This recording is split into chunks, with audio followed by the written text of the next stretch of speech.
Adventist World Radio, the voice of hope. Radio feon'ny fanantenana na ny AWR.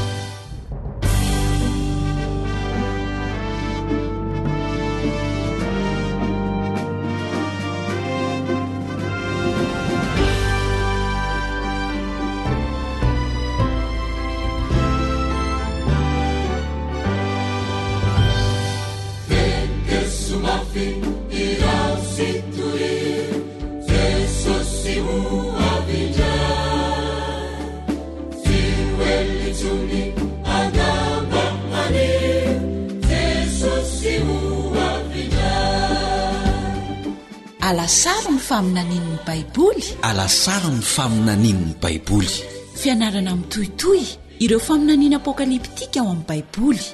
No man'ny radio Adventista iraisam-pirenena na ny feon'ny fanantenana ho anao.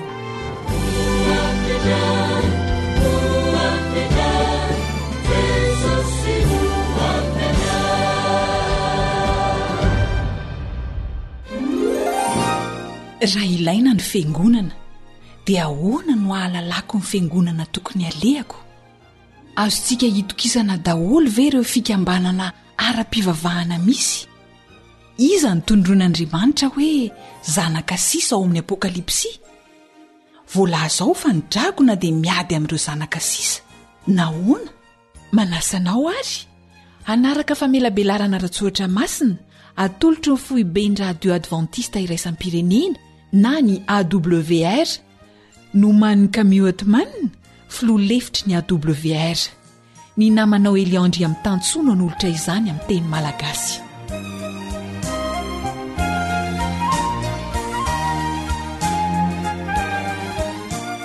Mbola tsara ho antsika jiaby mpanaraka ny fandarana feo ny fanantenana, naiza misy antsika na eto Madagasikara na any ivelan'ny Madagasikara any. Faly miaraka aminao indray ny mpiara-mianatra aminao Eliandry amin'ny tantsoa. Eto am-panomboana dia tiana hiatrany manamafy ny fangatahana atao amintsika mpiaino. Fiara-miasa tsotra izy ity hanatsarana hatrany ny fifandraisantsika, afahanay manatsara ny fifandraisana aminao sy ny fifandraisanao aminay. Tiana ho fantatra hoe inona ny fomba nanarahanao an'ity famelabelarana ity. Inona ny fomba nanarahanao ity famelabelarana ity? Radio FM ve sa onjapeo onde courte sa Facebook sa ny site web sy ny sisa. Soraty fotsiny izay ampiasainao amin'ireo dia alefaso amin'ny SMS aty aminay. Ohatra hoe Radio Oasis FM Antsirabe, na koa Radio Antsony Filazantsara Andapa na Nosy Belleville ohatra izany, na koa amin'ny Facebook. Tsotra dia tsotra izay, dia tiana ho fantatra hoe aiza ny toerana misy anao raha azo atao. Dia angatahany ianao handefan'izany amin'ireo larana telefona izay fa averimbirina hatrany eto amin'ny fandarana. Averintsika vetivety ary 034 06 797 62. Zay ny telema ny Airtel 033 07 170 70 ary ny Orange 032 86 819 50. Raha misy sosokevitra na fanamariana na fijoroano vavolombelona dia azonao alefa amin'ireo laharana telefoninareo na alefaso email amin'ity adresy ity: awr feo fanantenana @gmail.com na alefaso amin'ny Facebook. Ho anao izay te andre kosa ireo famelabelarana rehetra efa nandehatra amin'izay, dia voatahiry hatrany izy ireny ao anatin'ireo roy izay alefana eto. Anisan'izany ny feofanantenana.org, feofanantenana.org. Ao anatin'ny Facebook dia mbola ahitanao azy ao anatin'ity adresy ity, anatin'ity page ity, AWR feon'ny fanantenana. Ity indray zany dia feon'ny fanantenana, AWR feon'ny fanantenana. Azonao jerena koa zany ao amin'ny chaîne YouTube AWR MLG. raha tsy manana fahafahana amin'ireo rehetrarehetrareo ianao a dia mbola azonao ataony maka an'izany maimaim-poana aty aminay aorianany famaranana ny famelabelarana. Ary tsara ny mampatsiaro antsika hatrany hatrany fa mifandray mifampitoy avokoa ireo loha-hevitra izay ianarantsika dia saina hatrany ianao hanaraka ireo fahandarana izay mbola tsy nohenoinao. Misy amintsika mametraka fanontaniana izay efa voavaly ao anatin'ny fandarana ka dia izay ny vahaolana haingana miverina miaino an'izy ireny.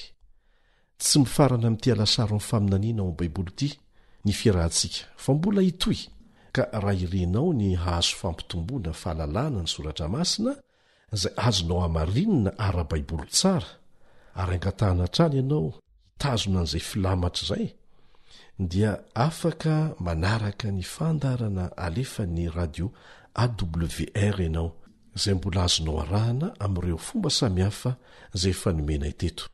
Mandefa azy koa eo amin'ny adiny 2 isan'andro, ny sasany mandeha adiny 2 isan'andro mamerina intelo ny fandaranay ireo FM sasany eto Madagasikara. Izay no ela fa milohan'ny hanoizantsika ny fiarah-mianatra dia manasanao mba hiaraka hivavaka aminay.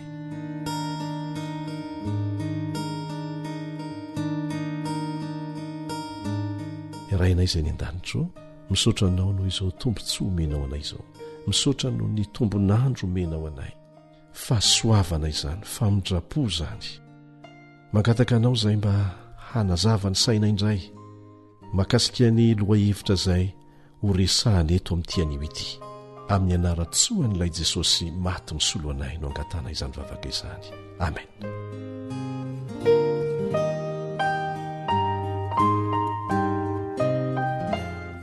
Bitoy indray ny fiarahantsika mianatra mikasika ny zanaka sisa. Ahoana no atonga antsika ho isan'ireo izay haharitra hatramin'ny farany amin'ny fanarahana an'Andriamanitra. Satria matoa voalaza eto hoe misy ny sisa dia betsaka izany no hintsana eny an-dalana. Ka ahoana no atonga antsika haharitra hatramin'ny farany? Efa naverimberitsika teto ary mbola averina ihany izay voalaza ao amin'ny Apokalipsy 4:12. Apokalipsy 4:12 izay mirakitra ny tsiambaratelo. Indro ny faharetan'ny olona masina dia izay mitandrina ny didin'Andriamanitra sy ny finoana an' Jesosy. Tsy ny finoana fotsiny na ny fitandremana ny didy fotsiny fa izy roa miaraka raha mino ny famonjena nataon'i Jesosy ho anao ianao ary manolo tena ho azy dia ho tia azy ary izay tia azy dia mitandrina ny didiny. Ny vehivavy dia maneho fiangonana ao amin'ny faminaniana apokaliptika. Ary ny Baiboly dia manomboka amin'ny fanorontsoritana vehivavy anankiray ao amin'ny Apokalipsy 12. Ny Apokalipsy 12. Voalaza ao amin'io toko io fa tena hifantoha ny famelezan'ny Satana ao anatin'ilay ady lehibe hifanaovany tsara sy ny ratsy ny fiangonana. Ndeha ho arahantsika ary ny tantara. Vakitsika izay voalaza ao amin'ny Apokalipsy 12:5. Apokalipsy 12:5. Ary nazera ilay dragona dia ilay menarana ela izay atao hoe diavoly sy Satana izay mamitaka izao tontolo izao. Dia nazera tamin'ny tany izy ary ny anjeliny koa niaraka nazera taminy. Efa niarahantsika nianatra teto fa manome safidy malalaka ny voariny, izany hoe ny anjely sy ny olona noforoniny Andriamanitra. Dia nifidy ny komy tamin'ny Satana. Dia voataonan'ny Satana hanaraka azy koa ny ray apatelo ny anjely dia niady tamin'i Jesosy izy sy ny anjeliny saingy tsy naharesy. Tsy novonoin'Andriamanitra avy hatrany anefa izy ireo fa nazera ary nazera tetỳ an-tany. Aza manontany hoe fa naninona no nazera tetỳ fa tsy tany amin'ny planeta hafa na tany ho any, satria tsy nolazaina antsika ny atsipiria ny kasika an'izany. Matokian'Andriamanitra fa misy antony feno fahendrena izany.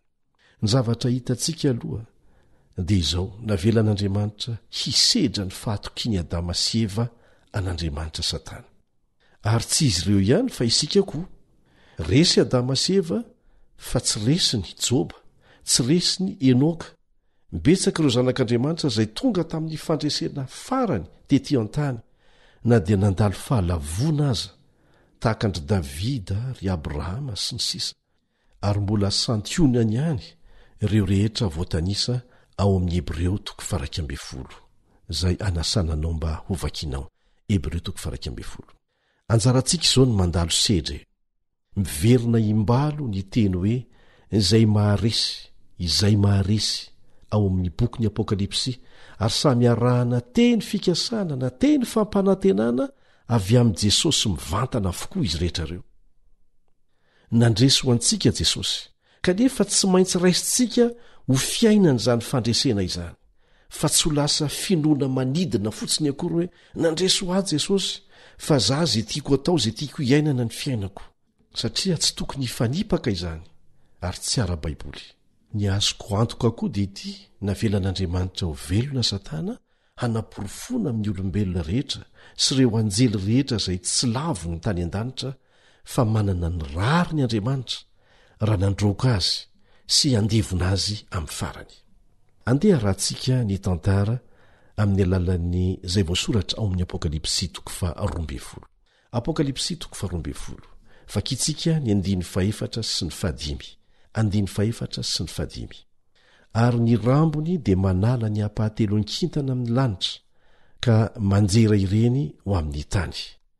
Ary dragona nijanona teo anatrehan'ilay vehivavy efa hiteraka mba handrapaka ny zanany raha voateraka. Ary niteraka zazalahy izy izay efa hanapaka ny firenena rehetra amin'ny tehimby, ary ny zanany no vonjena faingana nakarina ho any amin'Andriamanitra dia ho any amin'ny seza fiandrianany. Jesosy ilay zazalahy nateraka ilay vehivavy izay noezahany Satana ho vonoina voalaza eto. Satana dia niasa tamin'ny alalan'i Heroda, namoaka didy hampamono ny zazalahy latsaky ny 2 taona tao Betlehema. Zany no endrika ny sehony. Nampitandrina miloa any Josefa sy Maria nefa ny anjely dia nasainy nandositra nakany Egipta izy ireo ho fiarovan'Andriamanitra an'ilay Jesosy zaza. Dia aza manontany koa hoe maninona tsy nanao fahagagahana Andriamanitra dia narovany tao Betlehema Jesosy. Andriamanitra sy ny fahendreny dia manome lesona be dehibe ho antsika ao amin'ny teniny. Mario fa mpitondra Romanina Heroda izay namoaka ny didy. Na dia maneho an'i Satana aza ny dragona, dia misy heviny faharoa izay maneho koa any Roma mpanompo samby. Ary tsara ny anantitra anterana fa atramina lavony ny fikasan'ny Satana dia ny hamitaka ny olombelona, ary ny tanjony dia tsy misy afa-tsy ny hanapotika antsika. Andriamanitra kosa hanaporofo amintsika fa marina izy amin'ny didim-pitsarana nataony ho an'ny Satana. Hotoizantsika izay voalaza ao amin'ny Apokalipsy 12. Raisitsika ny 15-12. Dia nare feo mahery tany an-danitra nanao hoe ankehitriny dia tonga ny famonjena sy ny hery sy ny fanjakan'Andriamanitra ary ny fahefany Kristiny, satria nazera ilay mpiepahanga ny rahalahintsika dia ilay miepahanga azy eo natren'Andriamanitra andro manalina. Ary izy ireo naharesy azy noho ny amin'ny rany zanak'ondry sy ny teny filazana azy, ary tsy nakamamy ainy intsony izy na dia ho faty aza. Ary noho izany mifalia ary lanitra sy anareo izay monina ho aminy, loza ho an'ny tany sy ny ranomasina, fanidina ho aminareo ny devoly sady manana fahatezerana lehibe satria fantany fa kely sisa ny androny. Hitantsika ary fa nazera Satana mpiapanga. Ny vahoakan'Andriamanitra sisa dia nandresy noho ny amin'ny rany Jesosy zanak'ondrin'Andriamanitra. Tezitra ny devoly satria kely sisa ny androny. Misy toe-javatra 3 mitranga eto. Resin' Jesosy teo amin'ny hazo fijaliana Satana, ilay mpiepanga antsika, ary isika rehetra afaka mandresy amin'ny alalan'ny rany Jesosy. Tezitra ny devoly, aza manantena ny Satana hivadika ho lasa tsara fanahy zany isika. Mety iseho tahaka an'izany izy mba hahafahany mamitaka dia izay ihany. Tany anefitra taona maro taty aoriana dia niseho tahaka ny anjeliny mazava Satana naka fanahany Jesosy, nanantena ny hanapotika azy. Nandritra ny fitsapana manontolo izay voatantara ao Matteo 4 dia tiako loatra ny fijoroana naseho an'i Jesosy, satria nataony izany mba ho modely ho antsika. Tamin'ny habe ny fiandrianany no nolazany Jesosy tamin'ny Satana tamin'ny farany hoe voasoratra hoe Jehovah Andriamanitra ao ny ankofanao ary izy rery ihany no ho tompoinao. Ny fakapana farany nalefa ny Satana tamin'i Jesosy dia nitaomany an' Jesosy mba hiankohoka aminy. Hitantsika fa amin'ny ady farany ifanaovany tsara sy ny ratsy eto tany dia niady amin'ny fiankohofana no tena hifantohany izany. Aoka tsy ho adino izay. Nibaiko an'i Satana hiala teo anatrehan'i Jesosy. Voaroaka ary nampanginina ilay dragona lehibe. Tsy nanan-kery hijoroana manoloana ny fandroahana nataon'ilay andriana ny lanitra Satana. Nanana n'izany hery sy fahefana zany Jesosy satria nifandray mandrakariva tamin'ny ray ny tany an-danitra izy tamin'ny alalan'ny vavaka sy ny fampiasany ny soratra masina izay hampinga fiarovana nampiasainy tamin'ireo fakapanahy nalefa ny Satana taminy. Nandalo fitsapana Jesosy taorianany batisany. Nandresy ho antsika izy fa tsy maintsy handalo sedra tahaka an'izany koa izay rehetra tapa-kevitra hanolo tena hanaraka azy. Jereo tsara ny modely nomeny Jesosy ary natonga azy nandresy afaka nandroaka ny devoly dia ny vavaka sy ny tenin'Andriamanitra. Ny vavaka sy ny tenin'Andriamanitra izay ihany ary haintsenjery mihitsy angely tenin'Andriamanitra. Nanome ohatra tonga lafatra ny amin'izay tokony ataontsika Jesosy. Manamafy an'izany izay voalaza amin'ny Efesiana 4:10 sy ny 12. Efesiana 4:10 sy ny 12 izay mivaky tahaka an'izao. Farany mahireza ao amin'ny tompo sy amin'ny heriny faherezany tafio avokoa ny fiadian'Andriamanitra mba hahazoanareo hifahatra amin'ny fanangoleny devoly. Izay ny torohevitra mazava. Teo amin'ny azo fijaliana dia noezahany Satana ompitehana Jesosy kanefa mbola nandresy ny tompontsika. Nihevitra handresy Satana tamin'io fotoana io kanefa teo amin'izay no heveriny fa nandreseny indrindra no nahitany fa hairesy izy. Ny teny farany lazain'i Jesosy dia hoe, raio, eo an-tananao no atolotro ny fanahiko. Rehefa izany dia nisento lalina izy ary nanandratra avo ny hika ny fandresena ary nanako teny amin'ny avoana rehetra nanodidina izany hika mpandresena izany manao hoe, vita, vita, vita ny famonjenantsika ary vitatreo koa ny amin'ny Satana. Maty tamin'ny mpandresena Jesosy ary nitsangana mba hampandresy antsika. Nisy kotrokorana, takona ny masoandro, nisy haizina tahaka ny volon'ondro mainty na meno ny tany, tahaka ny hoe tsy zaka ny tany ny zavatra hitany tamin'izay fotoana izay. Nisy ororo-tany mahatsiravina, nampiozongozona ny tany. Nasehon'i Jesosy mialoha ny fandreseny, saingy tsy afaka namantatra mialohan'izany fisehoan-javatra tampoko izany Satana. Eny, nandresy ho anao, nandresy ho ahy Jesosy. Hoy ny voalaza amin'ny Jaona 2:12 Jaona 2:12 sy ny 12. Tonga ankehitriny ny fitsarana izao tontolo izao, ankehitriny ny andriana izao tontolo izao no horoahana. Ny mpanapaka izao tontolo izao miaraka amin'ireo fitsipiny rehetra dia efa voaroaka. Avarina izy. Amin'ny fomba ahoana no hatanteraka an'izany? Amin'ny kery ve sa amin'ny fahefana? Hoy Jesosy eo amin'ny 12. Ary izaho raha sandratra hiala amin'ny tany dia hitaona ny olona rehetra hanatona. Rehefa mijery ny hazo fijaliana ny olona dia totsy fitiavana eo amin'izany hazo fijaliana izany izy ireo, izay misarika ny fony ho eo amin'ilay mpamonjy azy. Ary izany no hatonga ny faharesena tanteraka ho an'ny Satana ihany koa amin'ny farany. Jesosy dia tsy manery na mandrokoroky anao na mandiso fanantenana anao, tsia. Fomba fiasan'ny Satana izany. Tianao tanteraka fotsiny Jesosy ary nasehoany izany tamin'ny fanoloran'ny ainy ho azy ho anao.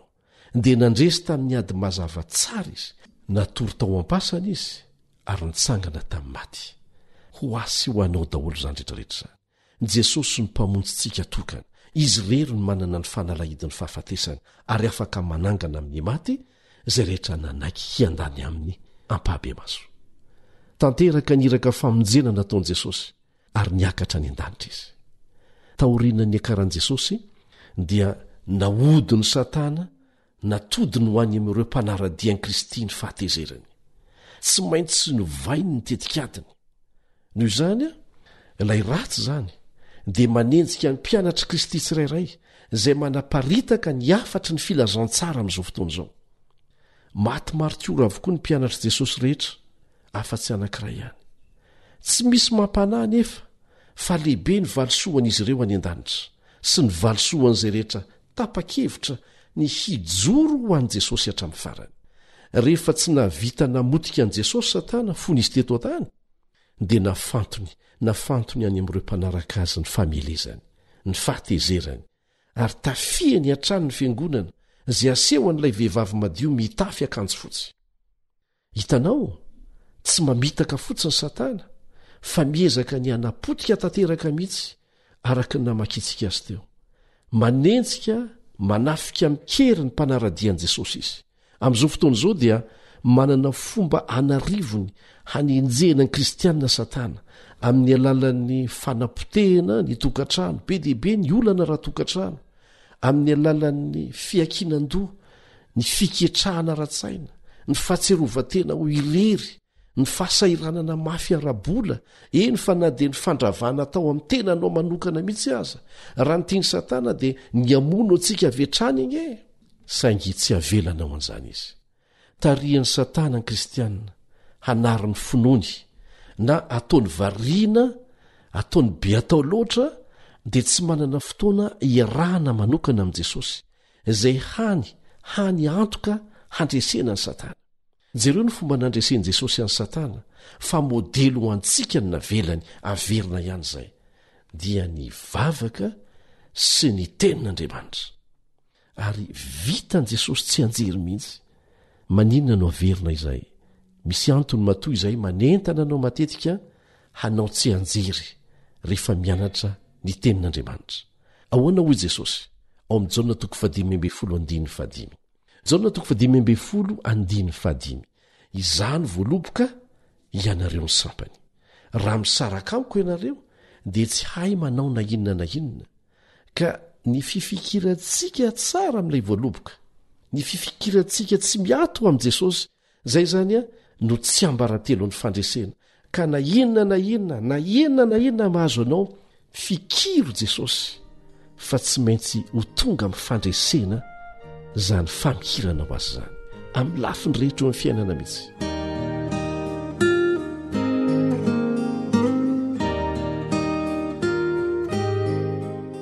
Tamin'ny andron'ny Constantin, araka nefa nitantaratsika azy teto, dia nitambatra ny fiangonana sy ny fanjakana. Nandritry ny fotoana fohy dia nianoka tamin'ny fankasitrahan'ny fanjakana ny fiangonana sy ireo laza tsy mahazatra. Rehefa vitan'ny Satana nampifandraitanana ny fiangonana sy ny fanjakana, dia nampiasainy izany hanenjehana n'ireo rehetra izay joro tamin'ireo fahamarinana madio ara-baiboly, izay nantsoina hoe protestant. Ny hoe protestant moa izany dia avy amin'ny hoe proteste, manohitra izay tsy mifanaraka amin'ny tenin'Andriamanitra izy ireo. Hozerentsika ny fomba nisehoany izany fanenjehana izany, izay efa voalaza milota ao amin'ny Apokalipsy 12:1. Apokalipsy 12:1 manao hoe: ary raha vehivavy kosa nandositra nakany anefitra, izay nisy fitoerany namboarin'Andriamanitra mba ho velomina any 720 andro izy. 720 andro. Tsaroantsika ngamba izay fahelam-potoana lava izay. Afrina re zany alavam-potoana izany, tsaroa fa ao amin'ny faminaniany Baiboly ny andro anankiray ara-paminaniana dia midika ho taona iray ara-baka teny. Zany hoe la 720 andro zany dia midika ara-baka teny 720 taona. Zay ny faharetan'ilay fanenjehana. Hoy ny voalaza amin'ny Ezekela 4:4 manazava an'izany: ny indray andro nataoko solo ny herintaona ho anao. Dia mbola manampy an'izay koa izay voalaza amin'ny Nomeri 4:4. Tany anefitra ny fiangonan'Andriamanitra sisa, nandritra ny fanenjehana naharitra 720 taona. Mario fa vanim-potoana iray ihany teo amin'ny tantarany tany no azo anehoana an'io isan'ny taona manokana nanenjehana ny kristianina io, ary maneho zavatra lehibe zany. Manasanao hifantoka tsara. Io fotoam-pahoriana io dia miverimberina ny filazana azy eo amin'ny Baiboly, satria io ny fotoana ratsy indrindra tsy mbola natrehany vahoakan'Andriamanitra hatramin'izay. lazaina koa hoe fotoana ny aizina izany fotoana izany na nenjehana ny kristianina izay mijoro amin'ny tenin'Andriamanitra madio manoatra noho ny fanenjehana biby masika. Zao ny voalaza ao Matio 4:20. Matio 4:20. Fa amin'izany andro izany dia isy fahoriana lehibe izay tsy mbola nisy toa azy hatr'izay nendohany zao tontolo zao ka mandraka ankehitriny sady tsy hisy intsony. Kanefa izao ny fampanantenana omen'Andriamanitra amin'ny alalan'ny mpaminany Isaia ao amin'ny Isaia 7:7. Isaia 7:7 manao hoe: raha avy tahaka ny rano mariny fahavalo, ny fanahin'i Jehova dia hanangana faneva isakana azy. Tsy maintsy mifikitra amin'i Jesosy sy ny fitsipiny isika raha te handresy ny ratsy. Amin'izao fotoana ankatoko ny farany amin'ny tantara izao dia hita fa mbola mirahina ny fiangonana malaza sy ny fanjakana. Ary rehefa voalaza mialoha amin'ny boky Apokalipsy izany toejavatra izany, ireo lehilahy sy vehivavin'Andriamanitra mahatoky dia nifikitra tamin'ny fahamarinan'Andriamanitra rehefa niafina tany amin'ny fiherenana tany amin'ny toerana samy hafa. Voalaza ao amin'ny Apokalipsy 12:9 amintsika fa raha vehivavy dia nandositra nakany anefitra. Ilay fiangonana izany dia nandositra tany anefitra. Ny efitra dia manondro ny tany foana ny toerana lavitra eto tany. Nandositra namonjy ny ainy ny vahoakan'Andriamanitra ary nihery tany amin'ny toerana fialofana. Tsy afaka niasa pahabe maso ny fiangonan'Andriamanitra tamin'io vanim-potoana io. Saingy ny rana latsak'ireo martiora kosa dia lasa nampiroborobo ny fitoriana ny filazantsara maneran-tany. Ny Vaudois no vahoaka tany Eoropa nandray voalohany nidika tenin'ny soratra masina. Anjato taonany talohan'ny fanavaozam-pivavahana dia efa nanana ny Baiboly vita soratanana tamin'ny tenin-drazana izy ireo, ary nanana ny fahamarinana tsy nisy fiovana izy ireo, ary nenjehana noho ny fitazonany ny tenin'Andriamanitra mahadiodio. Ny tantara dia manam-pirofo fa ny fiangonan'ny Roma izay nampivady ny fivavahana kristianina sy ny fanompo-tsampy tamin'ny anaran'ny fanjakana no fahefana nanenjika ny mpanaradian'i Jesosy nandritra ny 930 taona. Izany hoe tamin'ny taona 835 taorianan'i Kristy hatramin'ny taona 850 voarakitra mazava ara-tantara izany, ary manaiky ny nisiny izany avokoa na ny mino an'Andriamanitra na ny tsy mpino azy. Tsy azo fafana izany fotoana lava be izany 930 taona izay mahagaga fa efa hita ny tenin'Andriamanitra mielobe. Nanomboka tamin'ny taona 835 taorianan'i Kristy izany io vanim-potoana io, rehefa tonga tamin'ny fahefana faratampony ilay fiangonana izay nampifangaro ny fivavahana amin'ny sampy sy ny fivavahana kristianina. Ary izany dia noho ny taratasin'ny Justinien izay amperora romanina izay nanaiky azy ho evekan'ny Roma tamin'izay fotoana izay sy ho lohan'ny fiangonana rehetra.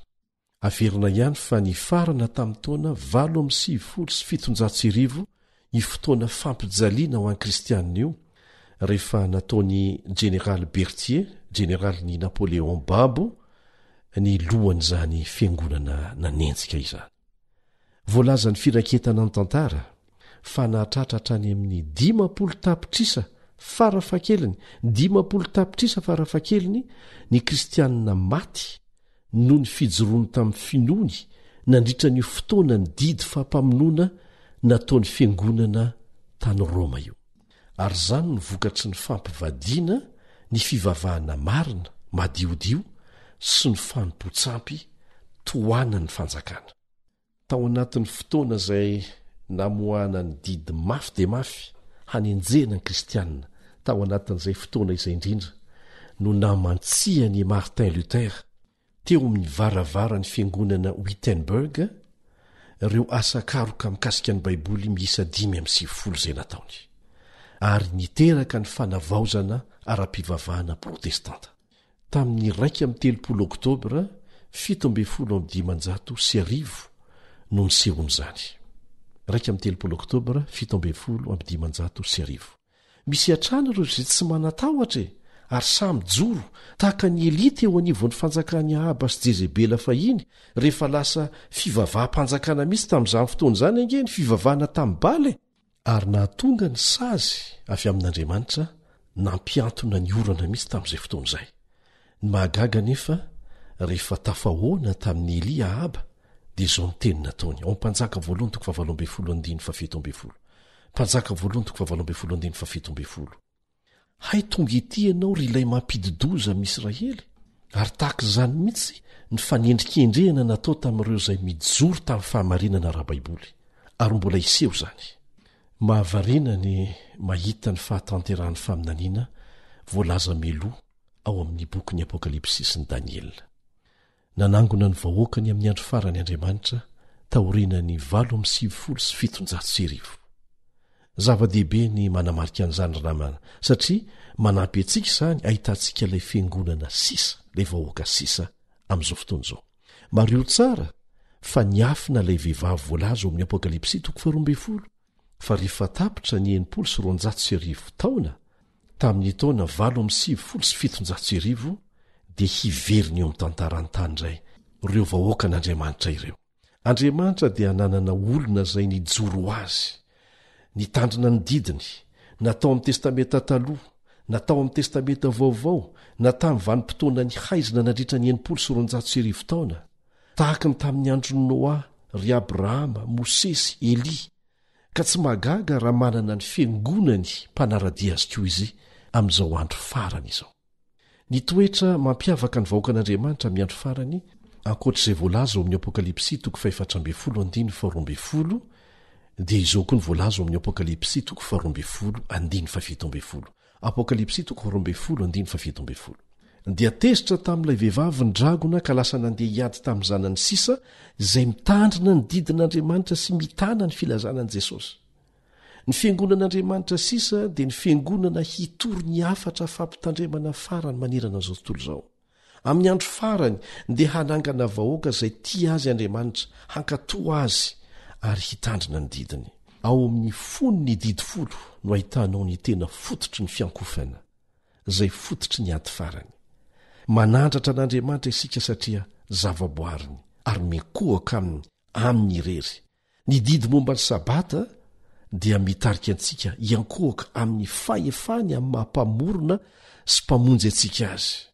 Ary tsaroa fa nosoratan'Andriamanitra tamin'ny ratsan-tanany ho didy mandrakizay izany. Ao amin'ny Eksodosy 20:15 ka hatramin'ny 10. Eksodosy 20:15 mahatserova ny andro sabata hanamasina azy. Henemana no iasanao sy hanaovanao ny raharahanao rehetra, fa sabata ny Jehovahandriamanitra ao ny andro 7. Zava-dehibe ho an'i Jesosy ny anarahany zanany sisa ny diany amin'ny fitandreman'izy ireo ny sabata ny andro 7. Olo ny fanekena vaovao izy ireo. Hoy Andriamanitra ao amin'ny Hebreo 10:15. Hebreo 10:15. Ataoko ao am-pony ny lalako sady soratako ao an-tsay. Tsy olo masina mihoatra ny hafa akory ny olon'Andriamanitra. Fa kosa ny mampiavaka azy dia olona izay sarotiny tanteraka amin'ireo fahamarinana rehetra ao amin'ny Baiboly, ao amin'ny tenin'Andriamanitra. Tsy hoe anjely izy ireo fa olona mety manana fahalemena, mety manao fahadisoana ary mangataka famelan-keloka avy amin'Andriamanitra matetika. Manaiky izy ireo fa mila ny Jesosy ho mpamonjy azy, napetrak'Andriamanitra ao an-tsainy ny lalàny dia fantany izany ary ao am-pony ka tena tiany dia tiany manaja an'izany. Izany no mampiavaka azy. Voalaza mazava ao amin'ny boky ny Apokalipsy ireo toetra mampiavaka azy. Mitandrina ny didin'Andriamanitra sy ny finoana an'i Jesosy ary manana ny filazana an'i Jesosy. Faritany Baiboly ny filazana an'i Jesosy eo amin'ny Apokalipsy 7:10. Apokalipsy 7:10. Zao ny voalaza. Fa ny filazana an'i Jesosy no fanahy ny faminaniana. Ny vahoakan'Andriamanitra marina amin'ny andro farany dia ho tarihany fanomezana ny teny ny faminaniana. Zao ny vakitsika eo amin'ny Korintana 2:17. Korintana 2:17. Ka dia tsy latsaka amin'ny famezam-pahasoavana rehetra ianareo miandry ny fisehoan'i Jesosy Kristy tompontsika. Ny fiangonana miandry ny fihevian'i Jesosy dia ho feno ny fanahy masina mandrakariva ary mandray ireo fanomezam-pahasoavana avy amin'izany. Iray amin'ireo fanomezam-pahasoavana vokatry ny fanahy masina ny faminaniana. raha nilaina ny fanomezam-pahasoavan'ny faminaniana tamin'ny fiangonana ny taonjato voalohany hitarika sy aro tamin'ny hevi-diso dia tena ilaina koa izany ho an'ny fiangonana ny andro farany. Ireo fanomezam-pahasoavan'ny fanahy rehetra dia iseho amin'ny fiangonan'Andriamanitra ho fiangonana mahery feno ny fanahy masina izy io ary isy akony eo amin'izao tontolo izao izany. Hitany fiangonany amin'ireo fahitana ara-paminaniana tsy mahazatra Jehovah. Izy fandrosoana tampoka ho arotsaka ny fanahy masina ho vita ny asa anarivo no tonga isan'ireo fiarahamoniny Kristy ara-panahy.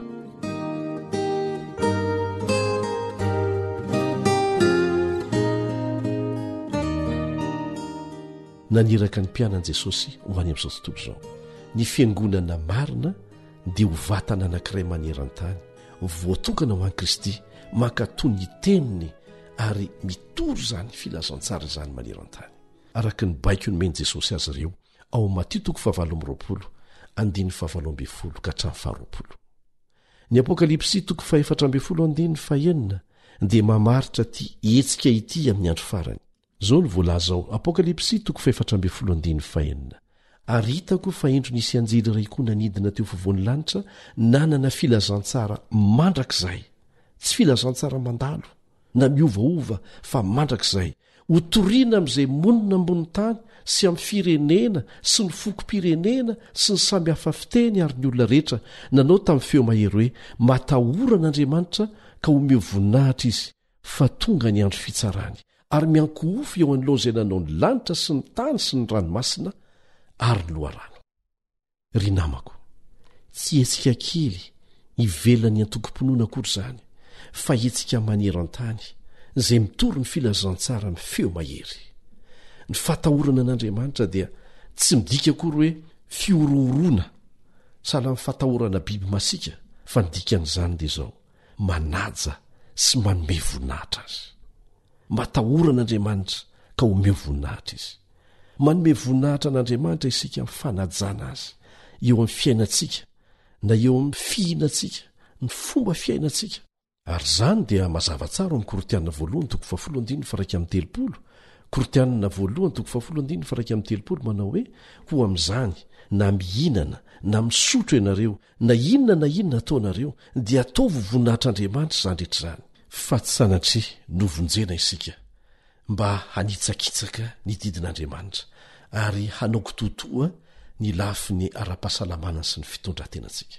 Io anjely manidina eo fovoan'ny lanitra io dia maneho fiangonana anankiray, hetsika anankiray miantso ny lehilahy sy ny vehivavy, satria isika dia tompona andraikitra eo amin'Andriamanitra amin'izay ataontsika.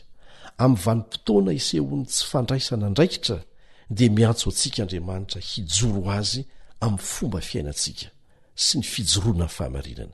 Zao no ambarany afatr'Andriamanitra farany amin'ny olona rehetra: fa tonga ny andro fitsarany, fa tonga ny andro fitsarany. Izy tsy miteny hoe ho tonga, fa ho izy hoe tonga ny andro fitsarany. Ary fotoana manokana eo amin'ny tantarany tany zany. Ny andro farany ataon'Andriamanitra dia ny fiankohofana am-pahary.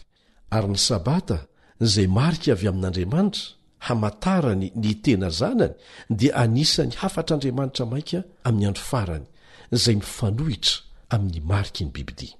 Ka aiza ary no ahitanao ny fiangonana manana an'ireo toetoetra voalaza mampiavaka azy ireo. Zao no vakintsika amin'ny Lioka 12:7. Lioka 12:7. Ary hoy izao aminareo: mangatady omena ianareo, mitadiava dia hita ianareo, dondono dia ho voany ianareo. Ireo izay mikatsaka ny fahamarinana amin'ny fony rehetra dia tsy maintsy ahitan'izany. Ny zanak'Andriamanitra sisa izany dia haneho ireo toetra mampiavaka ny fiangonana marina voarakitra ao amin'ny Apokalipsy 12 sy ny Apokalipsy 14:12. Amin'ny alalan'ny soratra masina dia hitantsika mazava fa ny fiangonan'Andriamanitra dia hiseho aorian'ny hereny tany anefitra, aorian'ny vanim-potoana ny fahamaizinana, izany hoe taorianan'ilay fanenjehana lavabe 990 taona zany. Ry namana, zaho dia mahita ampatsorany foko fa mahafeno ny fipetra takiana ny fiangonana Adventista ny andro fafito. Ary averina ihany tsy hoe manana toetra tanteraka taky ny anjely izy ireo, fa kosa mijoro amin'ireo fahamarinana tsy misy anampiana tsy misy analàna ao amin'ny tenin'Andriamanitra. Ny zanaka sisa dia hitazona fahamarinana mitovy amin'ireo apôstôly ny testamenta vaovao. Ny fampianarany dia fanaraka amin'izay lazain'ny baiboly rehetra. Ny fiangonan'Andriamanitra voalohany tao amin'ny testamenta vaovao dia tsotra kanefa ara-baiboly. Ny fiangonan'Andriamanitra amin'ny andro farany dia ho tsotra sy ara-baiboly ihany koa. Ny fiangonana sisa dia hitory izay nitorian'i Jesosy, tsy misy fanamboamboarana. Ny zanaka sisa dia hitarika ny olona hiverina manontolo amin'ny baiboly, hanaja ny didin'Andriamanitra ary hiankohoka ampahary azy ireo irery ihany. Ireo zanaka sisa dia hitory ny afatry ny andro farany, ny afatry ny anjely telo amin'ny Apokalipsy 4:12, izay manao antso farany amin'ny olona rehetra maneran-tany mba hiverina hiankohoka irery ihany amin'ilay Andriamanitra namorona sy namonjy azy. Hatahotra io Andriamanitra io, izany hoe hanaja sy tandrina ny didiny, ary hanao antso amin'ny olona rehetra mba hivoaka avy ao Babilôna, satria horavan'Andriamanitra Babilôna. Koa mila mitandrina isika, mila mitandrina ny amin'ny bibidi sy ny sariny ary ny marika mampiavaka azy. Ny fiangonan'Andriamanitra dia ilaza amin'ny olona ny fomba hialana amin'ny mariky ny bibidi. Ny zanaka sisa dia hetsika maneran-tany amin'ny tanahiraka, mitory ny filazantsara ny firenena rehetra, ny fokom-pirenena, ny samy hafa fiteny, ny olona rehetra. Izy io dia ho hetsika manatratra ny lehilahy sy ny vehivavy avy amin'ny foko rehetra, ny fiteny rehetra, ny finoana rehetra, araka ny voalaza ao amin'ny Apokalipsy 4:14 ka ny 5 sy ny 7. Ny fiangonana Adventista ny andro 7 dia mivelatra indrindra amin'ny iraka protestanta iraisam-pirenena maneran-tany, satria efa mihoatra ny 500 ny firenena misy azy. Ny zanaka sisa dia ampianatra fa ny famonjena dia amin'ny alalan'i Jesosy Kristy irery ihany, izy no filazantsara mandrakizay. Ny fiangonana marina dia hanatitrantitra izay voalaza ao amin'ny Apokalipsy 12:12, Apokalipsy 12:12 manao hoe, ary izy ireo nandresy azy noho ny amin'ny rany zanak'ondry, fa tsy amin'ny herin'ny tenany. Ny fiangonan'Andriamanitra dia milaza mazava fa ny famonjena sy ny fahamarinana dia avy amin'ny finoana an'i Jesosy Kristy irery ihany. Eto nefa dia tsara ny mametraka fanamariana mazava tsara. Tsy ny fidiranao ao anatin'izany fiangonana izany no hiantoka ny famonjenanao, rehefa tsy miaina amin'ireo toetra mampiavaka ny zanaka sisa ireo ianao. Mety iteny mantsika hoe aza mahita olona be dehibe miditra amin'io fiangonana io fa tena jiolahy manana fitondrantena tahaka an'izao. Ry namako, tsy amin'ny anaran'ireny olona ireny akory no hijoroan'ny fiangonana na ny zanaka sisa. Ny olona tsirairay izay nanaiky ho zanak'Andriamanitra ao anatin'ny fiangonany dia tsy maintsy mikolokolo ny fifandraisana akaiky amin'Andriamanitra amin'ny alalan'ny fanahiny masina, ary izany no ampivoatra tsikelikely ny fiainany ifanahaka amin'ny toetra izay tian'Andriamanitra hananany. Izany dia mampatsiaro aho ohatra tsotra anankiray. Nisy lehilahy antitra anankiray ny teny tahaka an'izao rehefa nananatra ny zafikeliny. Ry zanako izy, hatramin'ny nidiran'ny fahotana teto tany dia misy ady lehibe ifanaovan'ny ambody roa ao anatinao ao anatintsika ao. Ambody ratsy ny anankiray izy io dia maneho ny atezerana, ny fialonana, ny fitiavakarena be loatra, ny fahambaniana, ny lolopo, ny lainga, ny fitiavatena. Ary ny iray kosa dia maneho ny fahatsarana, dia ny fiadanana, ny fitiavana, ny fanantenana, ny fanetretena, ny hatsaram-panahy, ny fangorahana ary ny fahamarinana. Dia napetraka ilay tovolahy teo amin'ny tanany ny lohany, dia nieritreritra nandritra ny fotoana fohy izy. Rehefa izany dia nanontany izy hoe, dadabeo, iza amin'ireo ambody ireo no mandresy? Dia namaly moramora tamin'ny endrika feno fahamatorana ilailay antitra nanao hoe, izay omenao sakafo anaka, izay omenao sakafo. Ry havana, vokiso ny ten'Andriamanitra ny sainao, ary avelao hahazo laka ao amin'ny fonao ny fanahy masina, dia handresy ireo toetra tsara tian'Andriamanitra iainanao. Tsy miantoka tsy miantoka ny famonjenanao ny fiangonana. Milaza fotsiny ny tenin'Andriamanitra fa hisy ny fiangonana izay tena hosarotiny amin'ny fijoroana amin'ny fahamarinana rehetra tsy ampiana tsy hanalana amin'ny tenin'Andriamanitra, fa ireo olona izay mijoro amin'izany ihany ao anatin'io fiangonana io no tena zanak'Andriamanitra sisa. Ary tian'Andriamanitra ho isan'izany ianao. Tamin'ny andro Noa dia nanana hafatra tokana ho an'ny olombelon'Andriamanitra. Noa dia niantso ny lehilahy sy ny vehivavy rehetra hiditra tao anaty samby fiara ho fiarovana azy. Nandà ny antson'Andriamanitra ny akamaroan'ny olona, saingy mbola nanana olona vitsy natoky ihany Andriamanitra izay niditra tao amin'ny varavaran'ny samby fiara. Niala tamin'ny maro anisa ireo olona natoky ireo, nisitaka tamin'ny vahoaka marobe. Nisy antso mba hanaovana dingana ampinoana hiditra tao anaty samby fiara, ary natratra 20 taona ange ny fanondrapo ny antso mpamindrapona rehefa n'Andriamanitra, antso-pasoavana 20 taona. Ankehitriny dia misy antso koa alefa n'Andriamanitra ankataovantsika azy, hiditra anaty samby fiara famonjena dia ny fiangonany. Nitoro Noa hoe mibeba amin'ny fahotanareo, miala amin'izao tontolo izao, midira ao anaty samby fiara, tonga ny fitsarana. Mitoro ny fiangonana sisa manao hoe mibeba ianareo, miankofa amin'Andriamanitra rery ihany, matahora azy, mivoavy ao Babilôna, tonga mitsika ny fitsarana. Ho avy Jesosy. Mba fantatrao ny zavatra tena tia ny Satana dia ny tsy hananan'Andriamanitra toerana tavela eto amin'ity planeta ity, ny tsy hananan'Andriamanitra olona mijoro ho anazy tsony eto amin'ity planeta ity. Amin'izay mantsy dia tsy hanana zo ny iverina Jesosy hamonjy ny olony, satria tsisy olony hovonjena, saingy tsy zany no voalaza ny faminaniana. Hisy no vonjena na dia olombitsy aza raha mita amin'ny olona overy. Tokony hijoro amin'ny fahamarinan'Andriamanitra rehetra tahaka ny nataony Noa isika, na dia mety hiomehezana sy esoina na vingavingainy tsy pino aza. Amin'ny Vahoakan'Andriamanitra sisa dia tokony hanana fiainam-bavaka, fianarana ny tenin'Andriamanitra, ary mijoro vavolombelona amin'ny hafa isika. Mila taranaka mijoro Jehova, tsy menatra ny filasan-tsara, samy toro mazava ny afatry ny anjely telo izay mijoro eo amin'ny teny masin'Andriamanitra ambony ny zavatra hafa rehetra. Ary hamafisina trany fa ny fifandraisana amin'ny Jesosy manokana ho an'ny tsirairay, izay no hatonga azy ho voaro sy hamoa be. Hoy Jesosy eo amin'ny Jaona 10:12. Ilainao, ilaiko ny mianatra miady ampandolena am-bavaka. Ho hitanao fa tsy maintsy misy vokany izany. Tokony hanana ny karazana fifandraisana manokana amin'i Jesosy isika izay hanampy antsika hiatrika ny fitsapana rehetra ho avy, ary hahita ny voninahitr'Andriamanitra avy amin'izany. Tahaka ny tamin'ny andro Noa dia tsy maintsy hatao fantatry ny olona fa roy ihany ny safidy, na mifidy ny lalàn'Andriamanitra dia miditra amin'ny samby fiara fiarovana, na mifidy ny lalana malaza n'olombelona dia ho voafitaka ho any amin'ny fandringanana mandrakizay.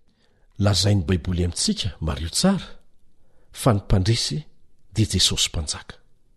Manomboka ao amin'ny Genesisy hatramin'ny Apokalipsy dia hitantsika hatrany anefa fa isanjato kely amin'ny olombelona ihany hatramin'izay no nijoro an'Andriamanitra. Dinio aniany amin'izany vitsy vahoaka sisa dia ireo mijoro tanteraka amin'ny didin'Andriamanitra amin'ny fony manontolo, kanefa izao ny teny mazava nataon'i Jesosy ho azy ireo. Ao amin'ny Luka 12:12. Luka 12:12. Aza matahotra ry ondro vitsy, fa efa sitraky ny rainareo ny hanome anareo ny fanjakana. Ka tsy ny habetsahana ny zava-dehibe fa ny kalitao. Tena tery ny lalana makany amin'ny fiainana, vitsy ny mahita azy hozy Jesosy. Fa migodana be ny lalana makany amin'ny fahaverezana, be dehibe ny mirohatra makany. Hevery fa niditra tao amin'ny samby fiara mahavitsy anisa azy Noa, nefa nanjary maro anisa rehefa nivoaka avy tao amin'ny samby fiara. Rehefa velantsika hiasa amintsika ny herin'i Jesosy dia tsy maintsy mivoaka ho mpandresy isika. Tsy tokony hisy vokany amintsika ny fahatezeran'ny Satana. Fa valo efa resy izy, resy tamin'ny ady tany an-danitra, dia nazera, resin'i Jesosy teo amin'ny hazo fijaliana, efa very ny fanapahany, ho resy ara-dalàna amin'ny adiny Satana amin'ny fitsarana lehibe farany. Mbola ho resy indray izy rehefa hanafika ny tanàna masin'Andriamanitra, ary amin'ny farany dia hiatrika ny faharesena handevonana azy amin'ny fariafo. milohan'izany rehetrarehetra izany izay fa fantatry satana tsara anie dia ataon'izay atonga ny olona tsy andreny fampitandremana farany manangana rindrina mikafanampo satana mametraka sakana kanefa tsisy asakana ny fitoriana ny filazantsara ry namako ataovy azo antoka fa tsy misy zavatra na olona afaka manakana anao amin'ny fifandraisana amin'i Jesosy aza vela isy hanakana anao tsy hianatra ny tenin'Andriamanitra hivavaka sy ady ny ady tsara eo ambany fitarian'ny fanahy masina voalaza ny tenin'Andriamanitra fa tahaka ny liona mierona satana amin'izao fotoana izao mitady izay ho arapany satria fantany fa kely sisa ny androny dia miezaka manakivy anao amin'ny fomba rehetra izy saingy izao rehefa mifikitra amin'ny tanan'i Jesosy hatramin'ny farany tananao ireo fefy ny rindrina ny olana ny sakana rehetra dia injera avokoa tahaka ny mandan'i Jeriko rehefa Jehovah ny momba anao dia tsisy asakana anao ho tonga amin'ny fandresena aza laim-panahy hanamaivana ny herin'Andriamanitra hanomezana fahafinaretana ny sofina fotsiny na ny fifandraisana amin'ny samy olombelona hampandeferana ny marina tsy fotoana ny fanamaivanan zavatra izao ny ho avinao mandrakizay mihitsy ange no resahana eto miamanakaiky hatrany fotoana anenony trompetra farany dia tsy hisy intsony famindrapo fanondrony aorianan'izay ry namako ireo izay samy mijoro ho an'i Jesosy amin'izao andro farany izao dia hijoro ho azy ireo koa Jesosy ao amin'ny fizarany lanitra anjaranao misafidy ry mpiara-mianatra amiko tiany Jesosy ho azy mandrakizay ianao tiany hiara-mandresy aminy ianao tiany andova ny fiainana mandrakizay fa nomaniny ho anao ianao maniry ny iray amin'ny vahoakan'Andriamanitra sisa amin'ny andro farany ve ianao ary maniry no atao batisa raha izay ny fanirianao raha izay ny valiteninao dia manorata fotsiny hoe eny maniry atao batisa aho ary te ho isan'ireo izay vahoakan'Andriamanitra sisa handova ny fiainana mandrakizay ndeha hivavaka isika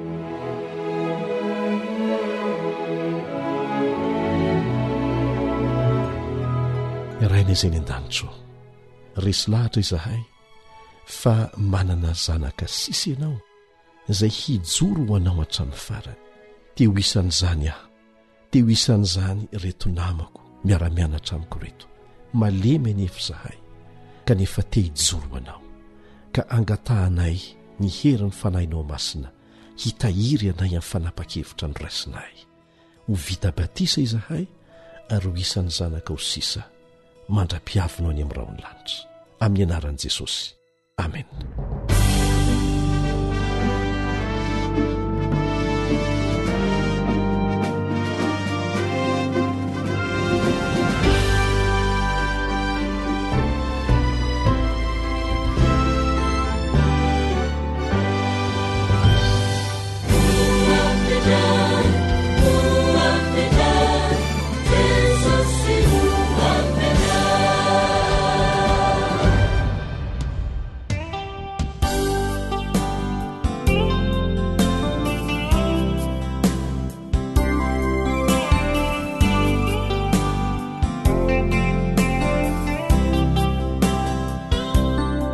Ilay feon'ny fanantenana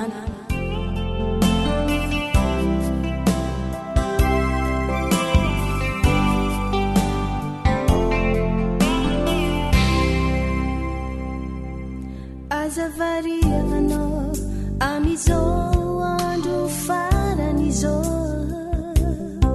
miomagna rô fefatselany aviany Jesosy kanumaro usasani rani tumpusu banduvana langijisitani vova azavarianao amizao andro faran'izao miomagna rô fefatselany aviany Jesosy kanumaro usasani rani tumpusu banduvana langijisitani vova mairasaro azakivikiviano mifuaz aza tofomandrianao finyany mando ankasitrany tompo finyany mando adesenany toloko wanerezalo aza kirikiri anao ifo aza tofomandrianao finyany mando ankasitrany tompo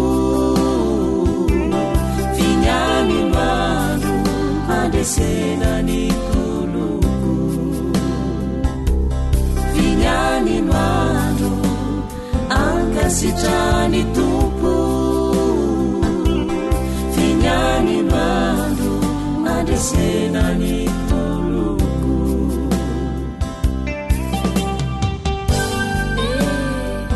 azavariagna anao azavariagna fa mandalo aby raha jiaby hitanao amin'ny tany ty amezananjy fiainananao fa mandiny anao izy aza ela fa mandiny anao an Jesosy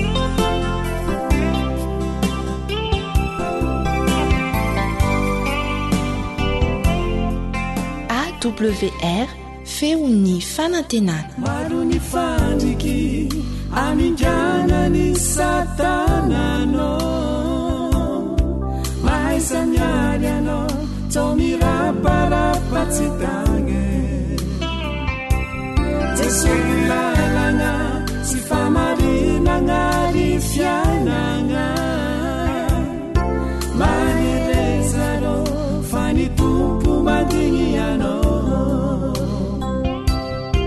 manerezanao aza kirikiri anao ifo aza tofomandrianao finyany mando ankasitrany tompo finyany mando andesenany toloko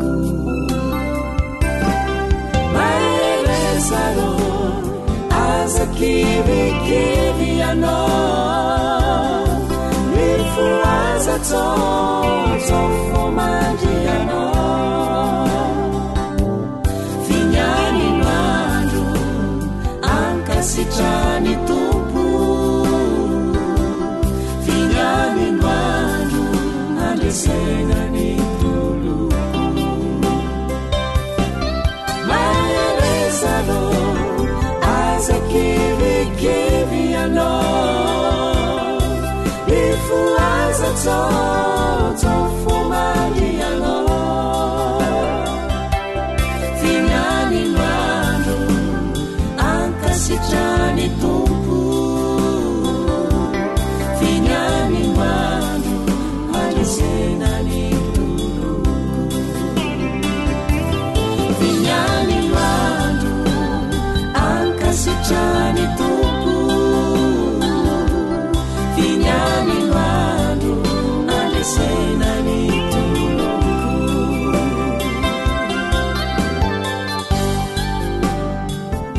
ankoatra ny fiainona amin'ny alalan'ny podcast dia azonao atao ny miaino ny fandaharany radio AWR sampana teny malagasy amin'ny alalan'ny Facebook isanandro amin'ny ity page ity AWR feony fanantenana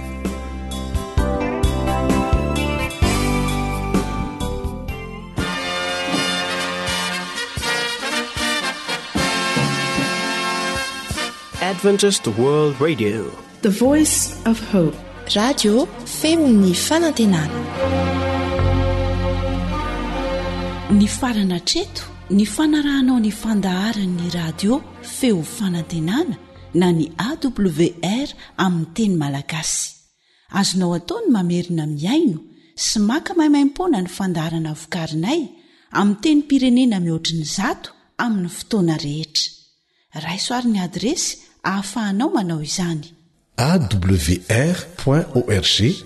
na feofanantenana.org